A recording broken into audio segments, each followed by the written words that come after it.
Hola a todos criptoinversores y bienvenidos a una nueva sesión del foro La Mina de criptomonedas de la revista Inversión y Finanzas.com. En esta ocasión vamos a hablar de regulación, sin duda alguna el aspecto más relevante que todavía le queda a este mercado para gozar del impulso definitivo y ganar en adopción de los clientes. Y para ello, por supuesto, como siempre, contamos con la colaboración de nuestros expertos, que en este caso son Alberto Mazaira, CEO de Dipasify. Bienvenido al Centro de Noticias de Finanzas.com, Alberto. Muchas gracias por invitarme. Y también tenemos a Fernando Ramos, que es CEO de Bit2Me. Bienvenido al Centro de Noticias de Finanzas.com. Muchas gracias, Fernando. Gracias. Bueno, y os hemos llamado para tratar el tema de regulación. Alberto, abrimos el debate contigo. Uno de los temas que más os preocupa o preocupa en la industria es el tema de la captación de depósitos. Parece que hay una zona gris entre todos los agentes para captar depósitos. No se sabe muy bien si los criptoactivos son activos financieros o no, cómo se está haciendo esto, cómo está el estado de las cosas y qué esperáis de los reguladores en el tema de la captación de depósitos, Alberto. Es un área compleja y sí que esperaríamos tener alguna directriz un poco más clara. Pero bueno, ahora mismo, a día de hoy, todavía podemos encontrar soluciones dentro del marco español que a todos nos vienen bien. Algunas más caras que otras, que lo que hacen al final es repercutir en el precio que se le puede ofrecer al usuario final, que es el más afectado en esto, y oye, todo lo que se pueda ir de la mano tanto con CNMV como Banco de España, que un poco ahí, según la definición que de la CNMV, luego Banco de España va a considerar o no que una cosa es depósito o no, toda la celeridad que podamos conseguir y todo lo que podamos ayudar activamente nosotros, pues oye, bienvenido sea. Es un tema que todavía se está debatiendo, no está claro si son depósitos o no son depósitos a nivel legal. Fernando, si quieres saltar tú ahí, porque... Fernando. Bueno, yo lo que diferenciaría realmente es cuando estamos hablando de fiat o estábamos hablando de cripto, ¿no? Es decir, es evidente que si tú quieres tener o dar un saldo de euros al cliente, no puedes si no tienes una licencia de entidad de dinero electrónico, una EDE, y por tanto siempre nos tenemos que apoyar en pues una marca blanca o un tercero más que marca blanca, que es la licencia de dinero electrónico, el Pecunia, el Paymatic de turno, que te permiten, además es que tiene toda su lógica, ¿no? Porque si tú tienes unos fondos garantizados al consumidor en una licencia, con una entidad que tiene una licencia de dinero electrónico, la cuenta en sí no está a tu nombre, la cuenta está a nombre de esa entidad, con lo cual es un fondo garante y tiene una cuenta custodia de los fondos de tus clientes, de manera que si tú tienes fondeado o depositado euros, no los tiene tu empresa. Si Bit2Me ahora se va a la quiebra,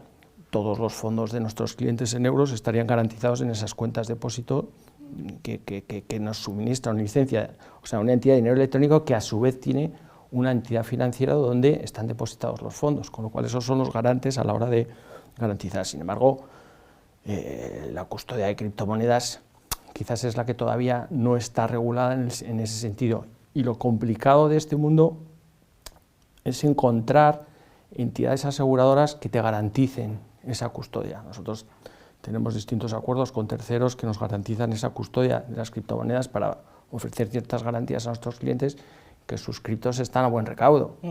Pero nos ha costado horrores encontrar la entidad aseguradora, porque no están en los actuariales de las compañías de seguros, no tienen identificado cuál es el riesgo que tienes con el tema de las criptomonedas. Entonces, pues bueno, tienes que tener unas garantías de seguridad y una serie de ciertas herramientas técnicas que te garanticen esa custodia. Entonces, a día de hoy ya lo tenemos y bueno, eso es una garantía que tenemos frente al consumidor, con lo cual, al final, el captar el depósito, sobre todo en este mundo, es ofrecer garantía hacia el consumidor de seguridad.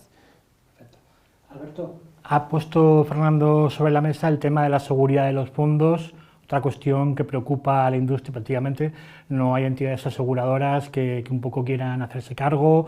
No sé si tienes algún input de cómo se está moviendo todo este tema en la industria. Sí, ahí hay, en mi opinión, dos grandes diferencias. La primera es las que empresas como Bit2Me de Dipasify tenemos en el hecho de ser proveedores de servicios y buscar una entidad que que asegure la actividad que estamos haciendo, y luego la otra gran parte de cripto, la finanza descentralizada, que los únicos seguros que hay son mutualistas.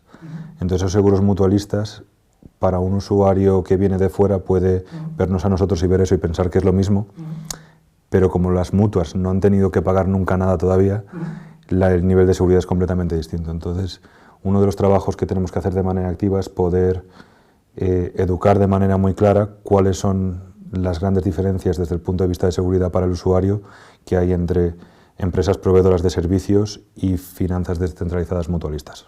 ¿Esto que dice Alberto, Fernando, ¿quieres remarcar algo? Sí, a ver, fíjate, yo desde mi punto de vista, cuando prestamos este servicio a terceros, llegamos a ser incluso un garante más de las finanzas descentralizadas, ¿no? Porque cuando tú estás en las finanzas centralizadas, el usuario es dueño de su seguridad, ¿no? Entonces es donde puede caer en esos problemas pues qué sé yo, que envías las criptomonedas a donde no debes, o un problema de phishing, o un problema de man in the middle, o este tipo de cuestiones que pueden producir las finanzas descentralizadas. Mientras que si confías esa seguridad pues a nuestro equipo técnico que estamos ahí trabajando, o a la garantía que tenemos, que le tenemos que devolver sus criptos si tuviésemos algún problema de seguridad, pues es incluso hasta mejor, ¿no? Hasta el punto de que nosotros tenemos un equipo dedicado exclusivamente al fraude, ¿no? Estamos identificando en el mercado todos aquellos estafas piramidales y todas aquellas, no quiero dar nombres, ¿no? pero hay muchos que han salido y que nosotros los hemos seguido y los prohibimos en nuestro propio exchanger, tenemos identificadas esas cuentas de bitcoins donde no le permitimos a nuestro cliente que envíe allí su dinero, y le avisamos, le llamamos, le decimos, que vas a enviar el dinero a este sitio y que no tiene un riesgo tremendo, que hay estafas, que nos avisa a la policía, porque estamos en contacto además con las fuerzas y cuerpos de seguridad del Estado en constante comunicación, y por tanto somos como un garante más frente a las finanzas descentralizadas. ¿Por qué? Porque le podemos avisar y le podemos decir que tenga cuidado, ¿no?, cuando va a hacer una determinada operación o va a hacer un determinado envío, porque precisamente tenemos monitorizadas todas las entradas o salidas de criptos. Pues mira, hay otro tema muy interesante, Fernando, que también me gustaría poner sobre la mesa entre todas las ideas que estamos lanzando, y es la regulación de los nuevos tokens de servicio. Me gustaría que explicaras qué es un token de servicio, que lo entendamos, y cuáles son los problemas que le plantea el regulador. Bueno, realmente no le plantea ningún problema al token de servicio, simplemente que no lo regula, ¿no? Directamente no lo regula. ¿O por qué no lo hace? No lo hace porque, vamos a ver, la diferencia entre un security token o utility token, token de servicio o instrumento financiero, es que el instrumento financiero nace regulado por la Ley de Mercado de Valores, con lo cual todo el que quiera emitir un token que tenga una rentabilidad, al final el instrumento financiero lo que te da es que cuando tú quieres comprar un determinado instrumento financiero hay una previsión de revalorización a futuro de ese instrumento financiero, en este caso de este token, ¿no? Entonces, si existe ese proceso de revalorización futura, es un instrumento financiero o debe de ser considerado como un instrumento financiero, y por tanto debes de seguir la Ley de Mercado de Valores y debes de seguir, si estás solicitando menos de 10 millones, tienes que solicitar la intervención de una entidad la EDE, la entidad de servicios de gestión financiera, ¿no?, la ESI, entidad de servicios de inversión, a la CNMV, que es como un brazo de la CNMV, que lo que hace es auditarte y cotejar que tu libro blanco en la emisión de ese security token cumple en la emisión todos esos procesos de seguridad que marca la ley. Si ya es superior a 10 millones de euros, pues ya te tienes que ir al folleto informativo, como cualquier instrumento financiero, cumplir prevención de blanqueo de capitales, etcétera, etcétera, etcétera. Entonces, pues bueno, no es que sean muchas trabas, pero sí hay una serie de garantías que tienes que cumplir con la normativa. Sin embargo, si emites un token de servicio, significa que no hay una revalorización del token, sino que lo que estás vendiendo es un producto o servicio. Entonces, lo que haces es emitir, yo los llamo como si emitieses cortijoles, ¿no?, como si emitieses una serie de vouchers, una serie de vales, en el que el emisor se compromete a darte ese servicio a futuro, ese producto o servicio, y por tanto tú compras ese token, ese llamémosle criptoactivo, ¿no?, en una fase inicial, y la otra parte se compromete a devolverte el servicio que tú ya le has comprado, con lo cual es como una especie de vale que tú luego tienes que intercambiar una vez pasado ese proceso de creación del servicio, por decirlo de alguna manera, porque lo que hace es como una preventa, ¿no? Esto además, por ejemplo, lo hizo Tesla. Tesla cuando lanzó su fábrica, lo que hizo es levantó en 48, si mal no recuerdo, en 48 horas, pues no sé si fueron 40 millones de dólares. ¿Con qué? Con una reserva de la compra del Tesla. Entonces tú dabas $1000 y te garantizaban que tú vas a ser el primero en que te iban a dar el Tesla.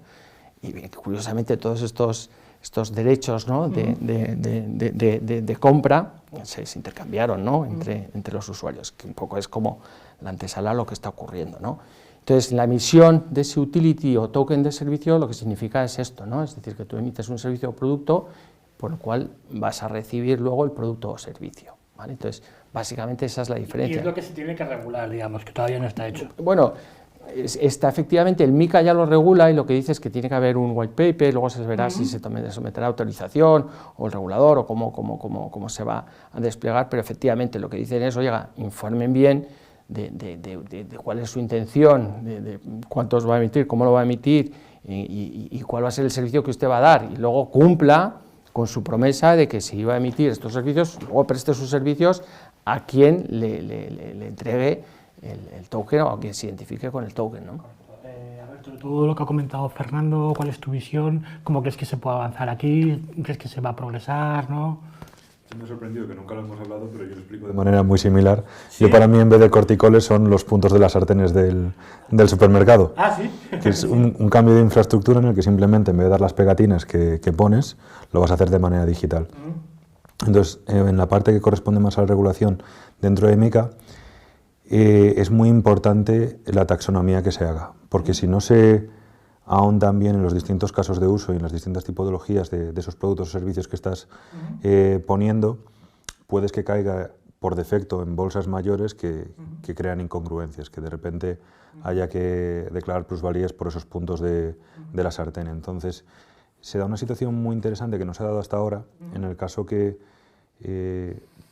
es casi de las primeras veces que se regula más una tecnología que un caso de uso, y se está como redescubriendo casos de uso que hasta ahora han pasado completamente desapercibidos, y dices, concho, si esto lo hago con tokens, sí que se regula, pero si lo hago con pegatinas, no, o si lo hago con esta manera, no.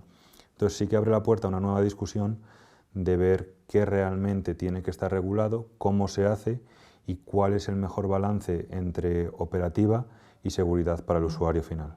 Entonces, partiendo de la base de que hay interés de regularlo, se abre un espacio muy chulo para poder sacar conclusiones nuevas que, con suerte, mejoran la operativa. ¿Pero es que vaya un poquito más lento la regulación aquí?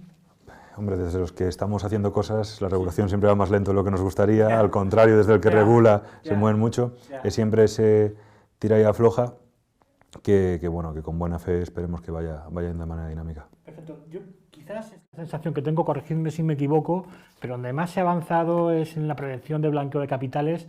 Ahí todo el mundo está cumpliendo a rajatabla con las normas que hay. Sí. ¿Cómo están las cosas, Alberto? Si esto ya prácticamente está acabado, el tema de blanqueo de capitales. No, de hecho, FER ha sido de los primeros en poder conseguir el feedback, y en España todos los que, por así decirlo, llegamos a cierto nivel de seriedad, nos hemos tenido que, si queremos seguir actuando en España, a presentar el registro dentro del Banco de España justo para atacar eso, y es normal, porque en el fondo crea pues por así decirlo, un salto cualitativo de empresas que están haciendo las cosas bien y otras que a lo mejor no han tenido esa profesionalización hasta ahora, y en cuanto eso salga ya puedes dar una primera referencia de cuál es la trasera de las startups que lo están haciendo, o de las empresas, pymes o lo que sea. Es un trabajo continuo y es normal que yo creo que el regulador quiere tener la mayor cantidad de policías en la calle posible para que entre todos podamos pues estar manteniendo un ecosistema saneado que en un principio, como cualquier nuevo mercado financiero, pues hay agentes más blancos y agentes más grises oscuros. Dentro de cripto ha habido muchos timos, pues oye, todo lo que se pueda hacer en esta primera etapa, yo creo que va a generar esa gran división. En Alemania, por ejemplo, con el BaFin, las ICOs que ya están reguladas y aprobadas por el BaFin desde hace años, etcétera, etcétera, han limpiado muchísimo de ese otro 80% que a lo mejor eran pues, más oscuras, y a mí me parece que no es algo que esté hecho ni mucho menos, que va a ser trabajo continuo. Todos tenemos que hacer ahora auditorías bastante a menudo, somos ya sujetos obligados en SEPLAC y demás, y hace que se suba un poquito ese tamaño mínimo que tienes que tener para poder jugar en la mesa de los mayores. Fernando, de todo lo que has comentado, Alberto, es clave, sobre todo, explícanos, bueno, al registro del Banco de España llegará a todo el mundo, vosotros habéis sido los primeros, pero llegará a todo el mundo, pero ¿por qué es importante este registro? Para que la gente lo entienda, es decir, ¿qué seguridad le da a un inversor ver que está ahí registrado? Fijaros que nosotros de Bit2Me desde el minuto 1, desde el 2015, elaboramos nuestro manual de prevención de blanqueo de capitales. Desde el minuto 0 sabíamos que la clave de todo el mercado es evitar a los malos, ¿no? Tienes que tener saneado tu negocio y tienes que saber que no puedes permitir cero tolerancia contra la prevención, contra el blanqueo de capitales, con lo cual sabíamos que tenía que ir por allí, con lo cual el posicionamiento. Fíjate que en el 2010 ya Estados Unidos con la SEC lo regula y dice lo primero que hay que hacer con el Bitcoin es someterlo a prevención de blanqueo de capitales, con lo cual el Banco de España, de forma acertada, lo que pasa es que desde mi punto de vista llega muy tarde, se nos configura por la directiva como sujetos obligados y se transpone al ordenamiento jurídico español año y medio tarde, ¿vale? O año y 8 meses, tenía que estar en enero del 2020 y llega en el 2021, o sea, fíjate lo que ha tardado en que seamos sujetos obligados. Desde el 2015 hasta el 21 no existíamos. ¿Por qué? Porque no estás, digamos, sometido a la normativa de prevención de blanqueo de capitales. Sin embargo, nosotros tenemos que operar con entidades financieras y tenemos que abrir cuentas y tenemos que pagar a nuestros clientes, entonces estamos metidos dentro de esa cadena. Y para ello tenías que cumplir con la normativa de prevención de blanqueo de capitales. Nosotros tenemos un equipo de 12 personas dedicados exclusivamente a la prevención de blanqueo de capitales. Entonces es muy positivo que el Banco de España nos someta a ese análisis a todos los operadores que estamos en el mundo cripto. ¿Para qué? Precisamente porque si estás cambiando dinero de fiat al mundo cripto o realizando custodia de criptomonedas, tienes que tener una garantía frente al consumidor, con lo cual es muy positivo. A efectos prácticos, voy a hacer un inciso muy breve, pero a ver, para que la gente lo entienda y lo entendamos todos. ¿Cómo funciona a efectos prácticos? Quiero decir, entiendo, yo por ejemplo ingreso 500 euros, no sé, con cualquiera, con vosotros, con Deposify, con Bit2Me, ahí no salta ninguna alarma, entiendo, ¿no? Claro, si yo voy con 500.000 euros o 1 millón de euros, ahí es cuando me pasan la lupa por todo para ver dónde viene ese dinero. Todo cliente que se registra en Bit2Me tiene que pasar a la identificación formal de cliente, o sea, nosotros no utilizamos límites cuantitativos, que es identificación formal. Oye, ¿usted quién es? Enséñeme su DNI. Nosotros tenemos herramientas. Es más, el otro día tuvimos una auditoría con entidad financiera y nos decían que es que cumplíamos hasta más que las propias entidades financieras, porque luego tenemos el mundo cripto y tenemos herramientas que analizan todas esas operaciones y ven si vienen del mundo de blanqueo o si hay alguna dirección. Quiero decir, aquí lo que hace saltar las alarmas son las cantidades que maneja la gente. Sí, y el origen de los fondos. Es que lo hacemos como cualquier entidad, porque al final si tú quieres hacer una inversión de 500.000 euros, tenemos que analizar que tengas esa capacidad para poder haber generado el origen de los fondos, con lo cual, Pepe, si tú no tienes un buen sueldo, no sé si podrías pasar, salvo que nos digas que tengas una herencia o tienes algún origen, pues para poder demostrar que tienes un origen de medio millón de euros, pues tienes que demostrármelo. Entonces, nosotros no te permitiríamos hacer esa operación si no nos justificas, o bien que tengas una nómina, o que tienes un negocio, o que tienes algo que pueda justificar que el origen de los fondos, que puedas realmente gastarte ese dinero. A efectos prácticos, hay una pregunta para Deposify. ¿Funciona exactamente igual? Es que en el fondo todos estamos, además creo que todos intentamos ser más papistas que el Papa en este sentido.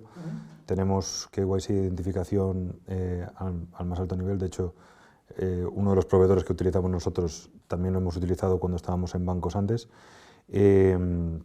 Luego la parte de AML más puro es por un lado el reconocimiento eso de origen de fondos, y luego tú tienes dentro de tus manuales de blanqueo de capitales, por así decirlo, un sistema de normas. Y eso que decías tú de las alertas salto o no salto, se pueden saltar por muchas cosas. Puedes saltar por número de repeticiones en un periodo de tiempo, por cantidad de sospechosas respecto a la tonalidad que has tenido hasta ahora. Y cada vez que salta eso, vas subiendo riesgo y se te va pidiendo más documentación. Oye, pues justo lo que decía, súbeme la nómina o súbeme la herencia esa que dices que has tenido. Oye, pero aquí la herencia pone 10.000 euros y tú tienes 500.000. Aquí no hay cuadra. Y en casos extremos, pues está el SEPLAC, y habría que decir al SEPLAC, toc toc, aquí está pasando algo y nosotros tenemos la obligación legal, de hecho tenemos obligación penal de que si no lo estamos comunicando, el que nos metemos en problemas somos los propios proveedores. Entonces no hay medias tintas. No hay medias tintas. Bueno, quiero rematar un poco ya los dos esta sesión hablando de esto precisamente con una reflexión general que ahora se ha puesto, pues ha saltado a la actualidad con todo lo que ha pasado en Rusia. Ha habido presiones muy fuertes, sobre todo los grandes brokers del sistema por parte de Bruselas, por el tema de que, bueno, pues se sospechaba que se estaban usando los criptoactivos para evadir las sanciones, pero yo creo que la unidad de toda la industria ha sido fuerte, nadie ha baneado cuentas ni ha cerrado cuentas de clientes rusos y se ha dejado operar, y yo creo que en general todos los controles de la industria han funcionado bien. No sé cómo valoráis esto, todas estas presiones que ha habido, nadie ha dado su brazo a torcer, entiendo yo. Si me podéis comentar algo, Fernando, para...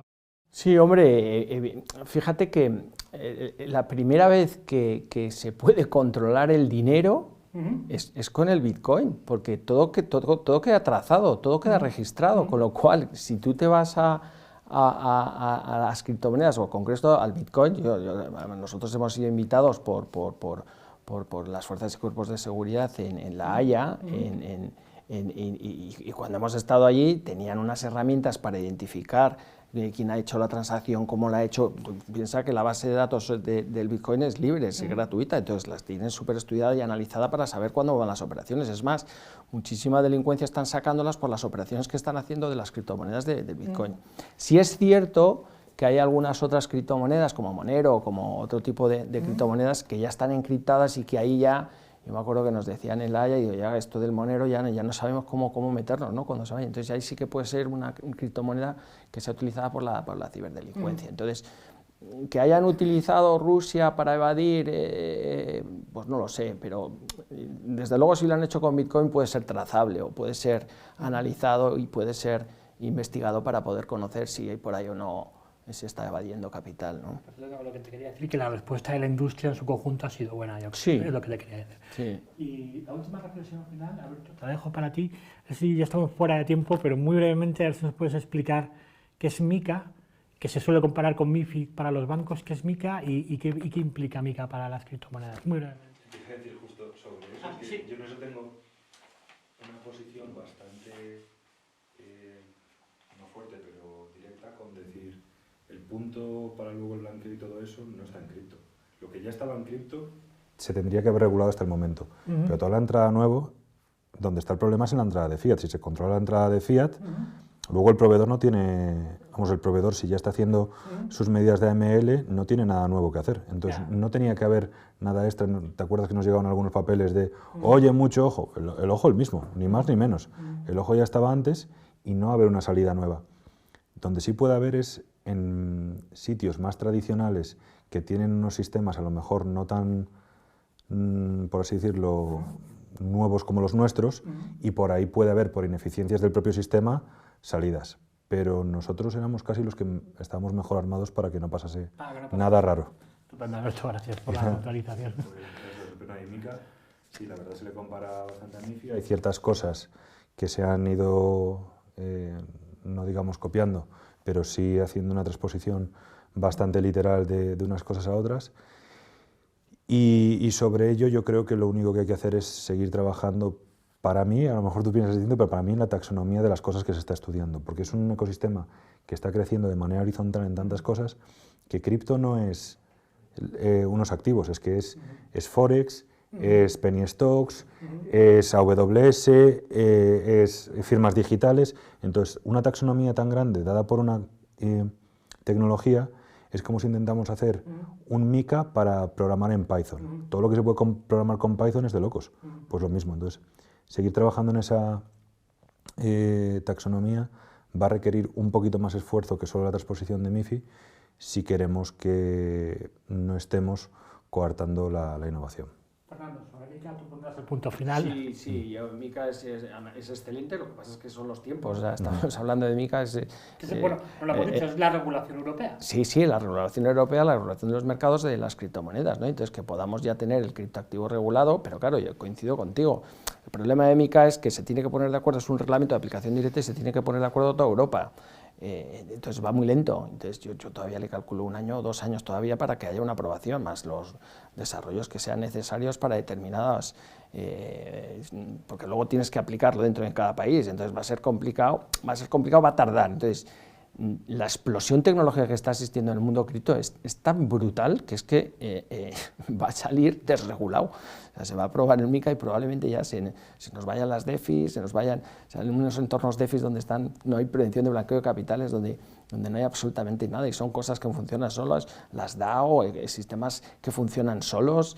¿Cómo vamos a regular todo eso? A mí, como abogado, llego a unos momentos que digo, ostras, vale, Mica, fenomenal, lo estábamos esperando como agua de mayo, pero cuando salga es que no va a llegar a donde tenía que llegar, ¿no? Entonces sí que va a regular cosas que las esperábamos, sí que va a venir fenomenal para sentar unas reglas del juego. No podemos estar sin reglas del juego, no podemos salir al mercado sin unas reglas del juego porque no te abren cuentas, no tienes problemas en el sector, en la inversión, en muchas cosas, ¿no? Entonces al final parece como que te cuesta mucho, ¿no? Y estás todo el rato remando y es que no llego, ¿no? O sea que bueno, esa es mi opinión. Fernando, pues con esta reflexión nos quedamos. Muchas gracias por asistir a esta jornada y por estar hoy con nosotros.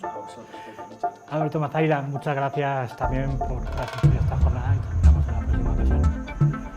Vosotros, criptoinversores, lo dicho, muchas gracias por seguir el Foro La Mina de Criptomonedas de la revista Inversión y Finanzas.com. Y como siempre digo, nos esperamos en la próxima ocasión. Un saludo a todos. Seguimos así paraditos, ¿no?